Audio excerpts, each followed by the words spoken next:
Welcome to today's TOC podcast. I'm Joe Weichert, chair of O'Reilly's Tools of Change conference. And if you want to see all of the upcoming TOC products and events that we have in the works, be sure to visit us at o'reilly.com/TOC.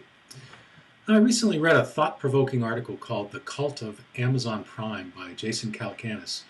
Jason, of course, is a well-known internet entrepreneur, and I can't say I'm thrilled with the future he outlined in that article, so I've asked him to join us for this TOC interview to discuss it further. Jason, welcome to this TOC podcast. Thanks for having me. I'm a big fan of everything O'Reilly. Well, thanks, Jason. So, do you really believe that a service like Amazon Prime is going to cause mall stores to crumble? I mean, that's kind of what I came away with after reading your piece. And won't there always be sort of a large number of people who want to touch, feel, or try on like clothes and shoes, for example? No, is the answer. And if they do, they'll probably want to do it from the comfort of their living room or bedroom. And we've seen this happen with Zappos. If we were having this conversation 15 years ago at the start of the internet, people were absolutely clear that clothes and shoes would not ever be sold over the internet. And Zappos proved that dead wrong. And in fact, today, going to a store is so inefficient to get shoes because if you're a 9.5 and you're a certain width, when you go on to Zappos, you pick that, and it shows you only what's available. You have 4 or 5 pairs delivered in a box with a return label that ships it back for free, and you've never had to go to that store. Now, older people, and this is really a paradigm shift, and when you have a paradigm shift, it's very hard for the old people to accept what the new people have accepted. And there's actually a saying for that, which is paradigms don't die, people do. Well, the people who believe that you have to go to stores are over 40, over 35 generally, and they're going to be dead soon. And the people under 35 or 40, they're not going to want this experience. It's a waste of time. Buying toothpaste, in person, having to go drag yourself and wait in line, deal with retail employees. For this cult, and which is what I tried to outline in the piece, and it's important to understand that when I write a piece, sometimes, when I talk about the future, I'm not endorsing it just because I believe that's where it's going. I believe that this Amazon Prime is creating cult-like behavior and a fundamental change in how people do consume stuff, which is they don't want to go to retail outlets. So what about the whole discoverability issue? I mean, it's one thing to, like you said, you keep mouthwash on auto reorder. Yeah. But I find Amazon's recommendation engine is kind of lame. And in fact, I was thinking about this. I don't believe I've ever bought something by their recommendation alone. So what about the serendipity of the in-store experience? Yeah, I think the serendipity is probably overrated. The stores have been bought and sold. What they put on the shelves and where they put it is basically a function of how much money they want to make and who's bought that placement. So I've had a wonderful experience with people who bought this also bought that. That has revolutionized not only Amazon, but also Netflix. So I'm not sure why you haven't had that experience yet, but I think many people have had the experience of, my goodness, I wanted to get, this iPad case, and I saw these other two, or I wanted to get this iPad keyboard, and I saw these other two. And certainly the recommendations and the reviews on Amazon have become very trusted, even though there's gamesmanship going on there, I'm sure. So the browsability is really overrated. However, for certain items, yes, certain people want to look at them first. And for certain items, returning it, unlike shoes, there could be a big cost to that, which is flat panel televisions, for example. I'm not going to have a $1,500 flat panel television shipped and then return it. That's why people call Best Buy the Amazon showroom. Yeah. And people routinely go to Amazon, take out their phone, take a picture, or put in the number, and then just order it right there. And Amazon was giving a discount for people who actually in the stores ordered stuff, that way. I have heard rumors from people inside of and around Amazon that they're toying with the idea of opening up retail locations that would be what I'll call Genius Bar-esque, which is an Apple Store-esque, which is we're going to put the 5 categories, the 10 categories where you might want to look at stuff, maybe big kitchen appliances, maybe television sets or gadgets, but you're not going to actually leave the store with them. You're going to look at them, and you're going to talk to an expert there and take out your Kindle or whatever and read reviews and then buy it right there and it's shipped to your house the next day. But if you think about what the primary objections are to e-commerce, it's the speed in which you're going to get it, the cost of the shipping, and buyer's regret and ability to return. Amazon has been on a jihad to eliminate these, and that's what Prime does. Prime for $79 means you never have to think, how much does this cost to ship? and you never have to think, how long is this going to take? It's going to take 2 days or less, and it's going to cost you nothing. Once you take those objections out and you couple with it this superior customer service that Amazon has to any retail location, hands down, just by a function of there not being lines and there not being, 19-year-old, apathetic Gen Y people servicing you, it becomes a delightful cult-like experience. And like any cult, you just have to buy in fully. So I guess the question I would have for you is, are you a member of Amazon Prime yet? You know what? I tried it a couple of years ago, and I wasn't really using it much. And part of it is, I have to admit, I'm one of these instant gratification people, right? So Yeah. if I want something, I want it now. And I think that between that and also just the whole social aspect of shopping, I hate crowds, okay? But it is kind of fun around the holidays to be in amidst the hustle and the bustle of it all. And I still think that there's going to be some number of people that are going to, maybe they don't want to be around crowds, but that instant gratification is going to be a big deal to them. And there is something to instant gratification, and Amazon is onto that. They're doing Cosmo-like. If you remember, Cosmo from Web 1.0 was a delivery service that used mopeds and bike messengers to bring you Haagen-Dazs and movies within an hour after you ordering it. Amazon has been doing same-day shipping in some states. The issue with that, of course, is Amazon's in the middle of a big tax battle. So in order to start delivering things on the street, means they open themselves up to big, local tax laws as opposed to the free tax that occurs with internet shipping today. But once that tax settlement happens, you can be absolutely certain that in any major city, when you order something, it will come in the same day. That's the future of Amazon. I would say that's going to be 3, 4, 5 years out, that in any major city, anything you order from Amazon before noon will be at your house by the time you get home. And by the way, if you have, and one of the other objections that comes up, I frequently hear, especially from young people, oh, I'm never home during the day. I don't have anybody to accept packages. I don't have a doorman. Well, guess what? Here's what they're testing. I'll pull up my screen here for a second. Amazon lockers are being tested in 3 or 4 cities. And the way this works is you order something to a locker at a bodega, supermarket, post office, they're putting them in all kinds of different locations, and you type in your code that they send you by email, and you open up the box, and you, voila, have your stuff. So that's the future of this, and the future gets even more scary. If you were to do a search on Amazon for a dual USB car charger, and if you don't have one of these and you drive a car, I highly recommend it. Essentially, for $10 from Griffin and other places, you can get a USB charger, plug any of your 2 USB cables that you got lying around into it. And I said, wow, look at all these. Pretty good deal. But somebody had told me there's a thing called Amazon Basics, where Amazon sells basic consumer electronics equipment. And so I investigated further, and it turns out they too have a dual port car charger, and it's $20, and here it is. But it doesn't come up in search. Why doesn't it come up in search? If you type in Amazon Basics dual USB charger, it does. So there's a secret project underway inside of Amazon to not only replace your retailer, but to replace your manufacturer. And Amazon is going to buy out factories around the world and build their own stuff. And they've been doing it for a long time. Just none of us were aware of it. In fact, there's a brand called Pinzo that is owned by Amazon, and they are, all over the search results. But nowhere would you ever know that this was a house brand, as it were. And now, there's nothing wrong with having a house brand. I mean, if you go to Whole Foods, right, you'll see their 365 or whatever brands. But it is interesting to think of Amazon owning the manufacturing of the product, the distribution of the product, the selling of the product, and the way that you actually obtain the product, the last mile.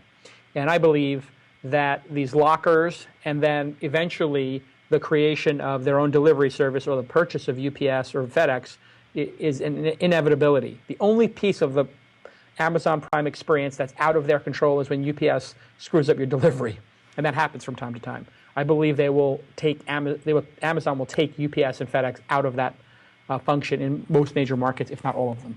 And you know what, Jason? Everything you went through conceptually, I think makes sense, and it's sort of an evolution here for the future. But I gotta say, going back to your article, when you mentioned the Amazon branded cereal, it scared the heck out of me. And you may have only been half joking with that, but what I wonder is, would we really be better off if only one player dominates the retail world? I mean, I worry about a lack of competition and the influence, therefore, that Amazon could have over suppliers and consumers. So what's your opinion on that? Yeah, and my opinion on that is we've seen it actually play out with Walmart, and it's resulted in the wholesale destruction of local businesses, local hardware stores, local grocery stores. They don't exist anymore in most communities. Local clothing stores, they're gone. Those jobs are gone. Those jobs have been replaced. If they have been, they've been consolidated, the jobs. And so if there were people ringing you up at 10 registers on the block, now there's 5. So there's 5 jobs eliminated with the Walmart mini store, superstore, whatever. And if there were 5 people paying rent and 5 sales associates, it goes down by some percentage. Who knows exactly what that is? And it also gets replaced with lower benefits, lower salaries, and this is what we all predicted in the 90s would happen with technology would be that efficiency would eliminate the need for work. And you saw it in Star Trek and other science fiction that if we have a perfect society where things are produced perfectly efficiently, well, what are people going to do? That's what we're in. We're in a permanent reset of employment. When Amazon succeeds in their mission, and they're going to, the concept of going to a mall will be over. Largely. There may still be some of them. People may want to go. But the reason they go might be more experiential, which you sort of hinted at. Like you like the hustle and bustle. You like something about it. And so you'll see more experiences like the Cosmopolitan Hotel in Las Vegas, which is a series of living room and places to sit and meander and third spaces, as Starbucks likes to call them. This concept of somewhere that's not your home and not your office, but you can hang out in. And so the Apple Store, in a way, is the third space. People go there and just surf the web and look at products, but they're not even buying. A lot of times they just buy it online. So wholesale destruction of hundreds of thousands of jobs. And in terms of brands, I think one of the things that's going to happen, and this is why it's so hard for us to conceive of, because we've only known a world of 90% employment, or employment at will, let's call it. Anybody can be employed if they want to be, to a world where not everybody can be employed if they want to be. People are camped out in cities, upset about the fact that they can't get a job, and then another group of people being highly employed, the people in the O'Reilly technology circles being wildly sought after, because all they're doing is creating the efficiency that's making those other people lose their jobs.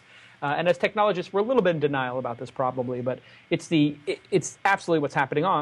And Amazon Prime does bring more joy to your life. I believe that. The fact that you don't have to spend 25 hours in a retail experience every month or 20 hours in a retail environment every month means you can spend that 20 hours doing something more productive, spending it with your kids, reading books, building something, doing art, whatever it is, exercising. And so it's only that we've only known this consumerist society where so much of our lives revolves around going to these boxes, picking up boxes, bringing those boxes home. In the future, I think that a box will come and it will have the stuff you need in it, and it'll be a byproduct of your living. Like, oh, the box came that has the stuff that we need. We have to get back to our lives, and this sort of busy work goes away. But I don't actually know, and I don't think anybody knows what's going to happen to our society when this third or 25% of jobs in retail go away, and they're going away. It's clear. Yeah, no question about that. And you mentioned sort of the analogy to the Walmart phenomenon. And I'll be honest, I shop at Walmart, but I shop at a lot of other local retailers as well. And I feel like I saw that the erosion that you mentioned regarding Walmart, but I feel like this is maybe that times like 100, and it's likely to be so much more different because, again, I feel like there's still more competition locally from my Walmart. And even though, granted, there's going to be a whole bunch of competition with .coms out there, the Prime membership, for example, is going to lure people in and almost eliminate that competition and be yet another way to kind of raise the bar on this. So I really worry about, in this case, Amazon nuking every other option out there and then having so much control that they're dictating what we're buying in the end. And that just scares the heck out of me, much more so than the Walmart problem. The good news about that is that typically, if somebody becomes too powerful and the options become too limited, people will go build or create some other option. So, you saw it happen with the information superhighway. People were like, why am I paying $3, $4, $5 an hour to AOL and Prodigy? We need to have something more open. The internet somehow emerges, actually through military investment, et cetera. And you see it with coffee as well. People were, so high on Starbucks for so long, And then in San Francisco and New York now, and actually here in Los Angeles, people are like, you know what? I don't want to go to a place that has 4,000 locations. I want to go to a place with 3 or 4. And Intelligentsia and Blue Bottle and all these other boutique coffee places start emerging. So it ebbs and flows. If something becomes too boring and too consolidated, it becomes an opportunity again to make it less consolidated. And it's going to be interesting as a society as we decide, which portions of our lives we want to be generic and which ones we want to be rich and unique. And I would argue that for, the cereal or something, maybe, this generic version that's, perfectly designed, frees us to have a more interesting dinner. But the moating strategy that Amazon is pursuing, similar to the moating strategy, the moat, I'm saying moating, I don't know if that's even a word, but this moating strategy of let's defend this core business by creating all these defenses around it, and let's screw up other people's businesses by making what they are trying to moat free, is particularly effective. And you're seeing it with technology companies who are what I call in the Galactus stage, the universe-eating stage of the supervillain mode. Amazon is trying to essentially commoditize Netflix. When you buy your Prime, you get 11,000 streaming movies and television shows. Are they the best ones? No. Is the selection as good as Netflix? Probably 70%, 80% currently, but it's free, so you're going to go use it. They're going to give you a free book to rent every month on your Kindle, and of course, they're giving away the Kindle for 20%, 10 or 20% less than it costs to make it. It's $300, 60% less than the iPad, which is a better device, clearly, but still, it's a majorly significant discount, and they're selling 1 million a week, and it's going to become a more popular product, even though it's pretty ganky in terms of its design. No, it is ganky in terms of design. It's not pretty ganky. It's sincerely ganky. They're going to just go through every industry and try and cut those people off and make their products free. In the same way, Google's doing it to Microsoft. Hey, Microsoft makes all this money off of the franchise of Office. We'll make Google Docs for free. And they make a lot of money off the Exchange servers. We'll make, Gmail and Gmail for companies free. Well, you know what, though? Interesting world. I think reduced prices for customers, I'm a consumer, so I love that, and squeezing margins are great, again, for consumers, but selling products at a loss, didn't we used to call that predatory pricing, and didn't there used to be, laws against that? Where do you draw the line? There is a law against it, yeah. There's a law against it if you're doing it specifically to put another competitor out of business. If you're doing it because it makes business sense, it's not illegal. And so that's the nuance of the law. It's called price dumping. And if you were to price dump, into a market specifically to put somebody out of business, not good. If you put that product out there because you feel that should be a free part of your service, and hey, it damages the other company but doesn't put them out of business, then it's okay. And so, and let's face it, the government's bought and paid for. So, the amount of time, anytime they could actually effectively make a change, the paradigm has already shifted. By the time they figured out what Microsoft had done to Netscape and how they had bundled the desktop and they paid their fines, it didn't matter. Microsoft had already been beaten by Google. Right. And Netscape had been sold, and everybody made billions of dollars, and consumers got better product out of it. So to a certain extent, looking to the government to solve any problem is generally a bad idea. Yeah, I agree. So last point I wanted to cover with you, Jason, is from a competitive point of view, I guess I would feel a lot more comfortable if I felt somebody could compete with Amazon and Prime, and I don't see that happening. So, and by compete, I mean not only just offering a Prime-like service, but as you pointed out in the article, Amazon owns sort of the whole ecosystem and the chain from device all the way to the product that you buy with it. Do you think there's anybody else that can step up and give them a run for the money in that? No, except for Walmart. And Walmart has bought 3 or 4 technology companies, Cosmix, a search company in Boulder, and they've built sort of a dream team of technologists to essentially make mobile experiences and try to catch up to Amazon. Will they catch up? I'm not certain, but they'll probably be Yahoo to Amazon's Google. But the life cycle is even bigger. It's not just them selling the product to you and the device you bought it on. It's going to be them making the product and designing the product. And I don't think Jeff Bezos, Larry Page, or Mark Zuckerberg, these kind of executives, think of the world in the buckets that a normal person would. They just look at it as full service. And really, it's the legacy of Steve Jobs. Jobs' approach that we don't mind having a retail location. We don't mind making the hardware. We don't mind making the software. We don't mind selling you the content. We don't mind, making televisions now when those come out. They're fully, and Jobs was fully aware that a closed ecosystem will be easier for users to use, will have one look and feel, and it will scale, and it will be a delightful experience, and it provides the ultimate margins. That's what Bezos is doing. He's gonna make margin on the creation of the device, the delivery, the sale of it, consumption, everything. It's a blended model. So he just looks at how much commerce are we doing, and at the end of the day, how much do we spend, how much do we make? But it's going across all of these things. So, and they're very opaque about how many members there are. Nobody knows how many Prime members there are. It's probably 4 or 5 million according to the discussions online, and how fast it's growing, and how much money they're losing on it. So analysts are very concerned that these are net losers, the people who are buying from it, because they buy so much and they do so much deliveries. I mean, I have my mouthwash on auto delivery. Every 8 weeks, a bottle of Listerine comes. I never have to think about my mouthwash. I don't want to think about my mouthwash. But what's crazy is they gave me 15% off. The price that was already 25% less than Whole Foods. And I don't have to think about it, and it's free shipping. Yeah. I don't understand where the profit is.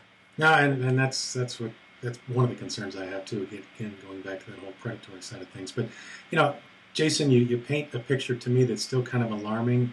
I hope that there's other competitors that can step up and give Amazon a run for the money so they don't own us from start to finish here. But I want to thank you so much for taking the time today to be part of this TOC podcast. Thanks for having me. It was a pleasure.